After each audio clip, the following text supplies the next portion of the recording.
Welcome to Bible Study with Faith, where I'm reading the Bible out loud to you in a way that's easier to understand. This is the book of Numbers, and we are on chapter 19. The Lord said to Moses and Aaron, "This is a requirement of the law that the Lord has commanded. Tell the Israelites to bring you a red heifer without defect or blemish, and that has never been under a yoke. Give it to Eleazar the priest. It is to be taken outside the camp and slaughtered in his presence. Then Eleazar the priest is to take some of its blood on his finger and sprinkle it 7 times toward the front of the tent of meeting. While he watches, the heifer is to be burned, its hide, flesh, blood, and intestines. The priest is to take some cedar wood, hyssop, and scarlet wool and throw them onto the burning heifer. After that, the priest must wash his clothes and bathe himself with water. He may then come into the camp, but he will be ceremonially unclean till evening. The man who burns it must also wash his clothes and bathe with water, and he too will be unclean until evening. A man who is clean shall gather up the ashes of the heifer and put them in a ceremonially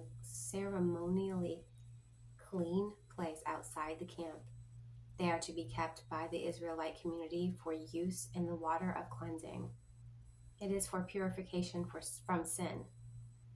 The man who gathers up the ashes of the heifer must also wash his clothes, and he too will be unclean till evening.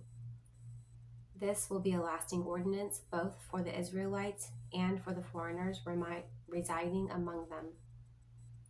Whoever touches a human corpse will be unclean for 7 days. They must purify themselves with water on the 3rd day and on the 7th day. Then they will be clean. But if they do not purify themselves on the 3rd and 7th days, they will not be clean. If they fail to purify themselves after touching a human corpse, they defile the Lord's tabernacle. They must be cut off from Israel, because the water of cleansing has not been sprinkled on them. They are unclean. Their uncleanness remains on them.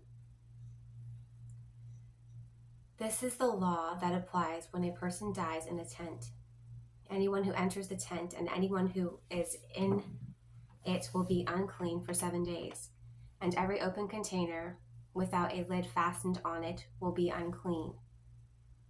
Anyone out in the open who touches someone who has been killed with a sword, or someone who has died a natural death, or anyone who touches a human bone or a grave will be unclean for 7 days.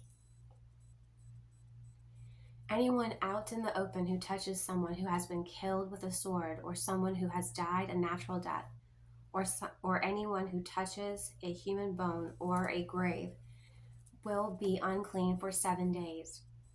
For the unclean person put some ashes from the burned purification offering into a jar and pour fresh water over them.